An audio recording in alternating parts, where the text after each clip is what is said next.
Fala galera do Nerd Talks Podcast, começando aí mais um vídeo aqui do nosso estúdio, né? Lembrando que eu tô alternando entre vídeos dentro do estúdio, fora do estúdio, se bem que o estúdio ainda está em processo de construção, que está mais demorado do que obra pública, né? Mas esse cenário aqui é provisório, então em breve terá papel de parede, vai ficar bem legal, vai ter mesa, monitor, tudo que tem direito aí, para trazer a galera aqui para bater um papo, né? Aqui no estúdio, para falar aí das coisas nerds, mas por enquanto eu e minha esposa, a gente tá indo nos lugares aí, né? A gente já foi lá no Akiba Station, vamos no restaurante do Naruto, vamos no restaurante do Bob Esponja, nas casas temáticas, para falar delas, mostrar e também falar dos nossos temas aí nos vídeos temáticos dentro dos lugares que a gente está gravando. Mas hoje não é sobre isso, mas sim sobre Boku no Hero Academia, ou My Hero Academia, que eu tenho falado desde o começo, desde lá dos primórdios da República, do anime, que eu fazia review, né, do mangá, falando aí dos capítulos, depois com as mudanças que aconteceram, pandemia, várias coisas aí, eu acabei meio que dando um tempo de falar, né, de Boku no Hero Academia, mas eu quero falar do final do mangá, já que eu prometi que falaria até o final, né, não sequencialmente, como eu fazia antigamente, mas sempre que dá eu tô trazendo vídeo falando do mangá, e dessa vez eu quero falar sobre o final do mangá, minhas opiniões, o que eu achei do final do mangá, já que eu acompanho o mangá desde o começo, lá desde o capítulo 1, eu acompanho o mangá, tenho acompanhado a história aí do nosso amigo Deco e companhia. Mas antes peço para você deixar o like aqui no canal, inscrever-se, é importante para ajudar nessa nova fase do nosso trabalho. E também segue a gente lá nas redes sociais, Instagram principalmente, né? @_nerdtalks. Também siga eu mesmo, André _APG5, lá na minha própria rede social. Por lá eu posto uns videozinhos fazendo graça semanalmente, né? Se bem que a graça do meu português aqui não tá maravilhoso, maravilhosa, dependendo de como você quiser que eu fale pra você. Como eu disse, eu acompanho o mangá desde o começo. E é um mangá que eu gosto bastante, mas mangá shonen, geralmente o final não é bom. Quem lembra aí de Naruto? Eu sou fã da série, acompanhei desde o começo também, desde lá do capítulo 1, né?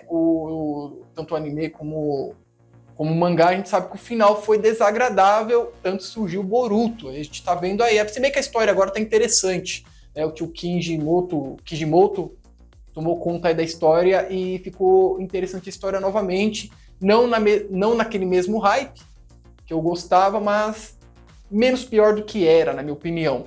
Mas não é deles que vamos falar, sim, de Boku no Hero Academia. Kohei Horikoshi é um autor que eu sempre gostei bastante da obra dele. Eu achei ele sempre um autor muito ético, muito coerente na história. Ele não fez uma história complicada, ele fez uma história redondinha, com bons personagens, com uma boa trama. Não é aquela história que vai te emocionar, fazer você chorar, sentir ódio, mas vai mexer com suas emoções, vai fazer você torcer pelo protagonista, torcer pelos personagens que rodeiam ele.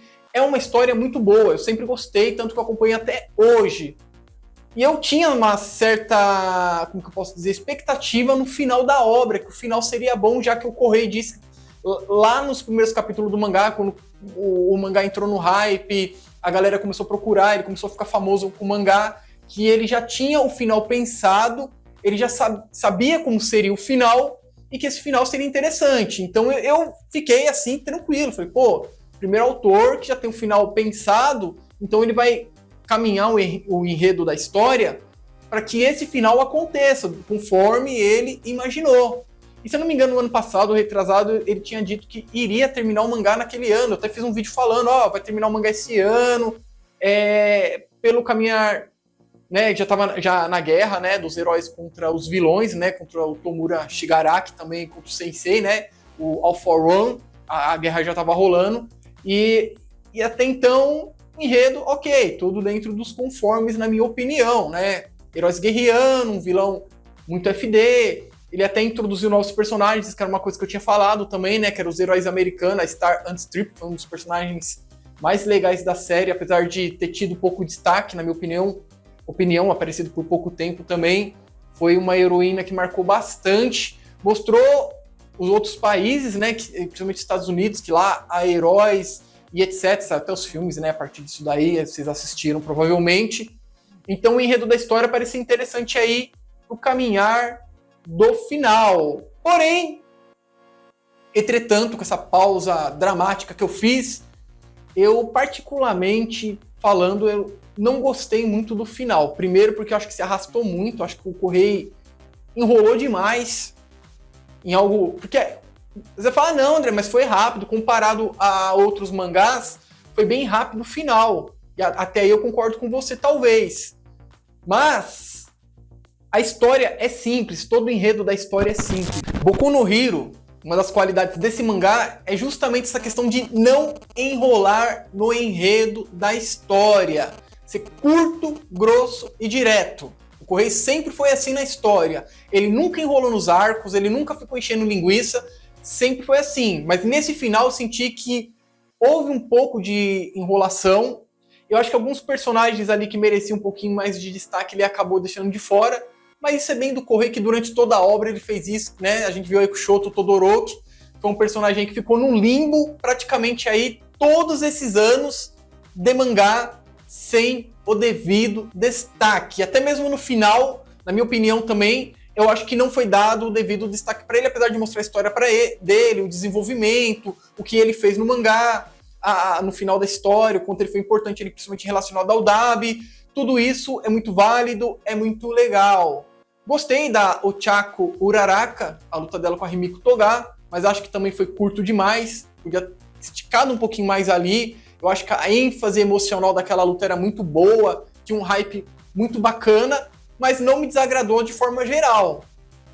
Mas esse finalzinho aí, essa luta do Deku contra o Shigaraki e o Sensei, eu acho que ela foi um pouco esticada e eu acho que o final, pra mim, pelo menos, não me agradou, não me emocionou, não provocou um burburinho dentro do meu coração, falar do jeito poético, ao ponto de eu me emocionar. Que mesmo o Naruto, que eu falei na introdução do vídeo, que não teve um final tão bom assim, como eu esperava que fosse, o final ainda mexeu com a minha emoção, né? A luta ali com a Kaguya, a Guerra Ninja, né? O Kakashi mitando, a última luta do Naruto, do Sasuke, no Vale do Fim, se bem que foi uma luta de ciborgues ali, né, não me agradou nem um pouco. Na época eu fazia vídeo, eu tinha um vlog, eu falei sobre isso, mas provocou emoção, me trouxe uma nostalgia, me fez torcer, me fez ficar com raiva. E Boku no Hero, pelo menos comigo aqui, não causou isso. Eu acho que meio que ficou no limbo a história, e ficou desinteressante o arco, acho que é a frase que resume esse vídeo. Porque eu mesmo me vi, assim, sem vontade de ler um mangá. Tanto que eu fui deixando acumular uns capítulos para ler de uma vez. Eu não vou ficar lendo capítulo por capítulo, porque tá enrolando, não tá chegando a lugar nenhum, e toda semana é alguma coisa, é um conversê danado, é melhor esperar o mangá acabar e ir lá. Só que o autor resolveu continuar, acabou. Terminou a luta ali, né, dos heróis contra os vilões, os heróis venceram, e o Correio decidiu dar uma esticada no mangá, um epílogo, né, não sei como que fala a palavra aí da forma correta, para mostrar o pós-guerra. Até vimos o Deku aí com um novo penteado, porque ele sofreu muitos ferimentos, perdeu o One for All, que é uma coisa assim que não me agrada particularmente falando, acho um pouco injusto com ele, né, dado tudo o que ele fez. Eles poderiam ter vencido o Shigaraki Sensei de várias maneiras, né? Tinha vários jeitos de vencer eles, e eles foram pelo caminho mais difícil, na minha opinião, e ele acabou sacrificando o One for All, a individualidade dele, por causa disso. Então, na somatória de fatores, esse final para mim foi monótono, até um pouco chato, mas não invalida a qualidade que a obra foi esse tempo inteiro. O mangá foi maravilhoso, eu curti muito o mangá, continuo adorando o Correio Horikoshi. Tomara que ele escreva novas obras, com certeza eu vou acompanhar, vou ler, porque eu tenho certeza que serão boas obras. Mas Boku no Hero, infelizmente, na minha opinião, resumindo e terminando esse vídeo, caiu na maldição dos shonens, que por tradição raramente tem um final bom, raramente o final é bem amarrado, raramente o final agrada a todos os fãs. Claro, você que está assistindo o vídeo aí provavelmente pode ter uma opinião diferente que a minha, achar que o final foi legal, foi bem amarrado, você curtiu e etc. Beleza, legal, né? Aí acho que é mais uma questão de gosto, de análise de cada um. Mas na minha visão, na minha opinião e na minha análise, eu acho que esse final de Boku no Hero ficou devendo. em qualidade, né, principalmente ali de enredo de história, e também na questão de emocionar, fazer querer ler o próximo capítulo. Faltou isso. Mas eu quero saber a sua opinião. Um vídeo sério feito por um jornalista falando para vocês aqui do mangá que tanto gosto. Para mim acabou. Daqui para frente eu não falo mais nada, porque o mangá acabou quando os heróis venceram os vilões. Tomara que não vire um Boruto agora, mas o fato é que veremos um pouquinho além da guerra aí. E eu quero saber a opinião de vocês aqui nos comentários, o que vocês acharam desse final de Boku no Hero Academia e o que vocês acharam de todo o mangá. Você que leu, que acompanhou, que assistiu o anime, diz aqui nos comentários, quero saber suas opiniões pra gente debater aqui. Lembrando sempre pautado no respeito, que eu tô emitindo opinião. Tu tem o direito de ter uma opinião totalmente diferente que a minha. Nos respeitaremos e debateremos de forma pacífica aqui nos comentários. Não esqueça de deixar o like, inscrever-se no canal, seguir lá nas redes sociais para deixar o pai rico ganhando dinheiro aqui no YouTube e fazendo publi lá no Instagram. Fui! Tchau!